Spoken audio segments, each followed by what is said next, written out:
Le jour où les États-Unis et la Chine ont finalement signé la première phase de leur accord commercial, les marchés ont ouvert en terrain négatif ce matin.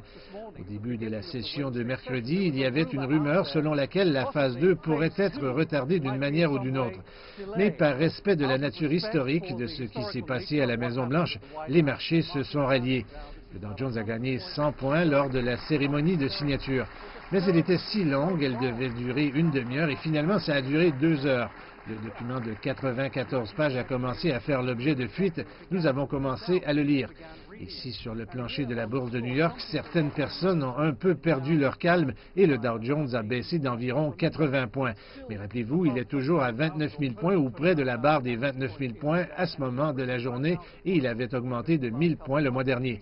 Donc 80 points, ce n'est pas grand-chose. Et puis quand on a vu que la banque JP Morgan Chase et Walmart étaient en baisse, mais en avance sur des entreprises comme 3M et Caterpillar, également dans le rouge à ce stade de la session alors qu'elles sont très bien implantées sur le marché chinois. Nous savions que ce n'étaient probablement pas les problèmes commerciaux qui faisaient baisser les marchés.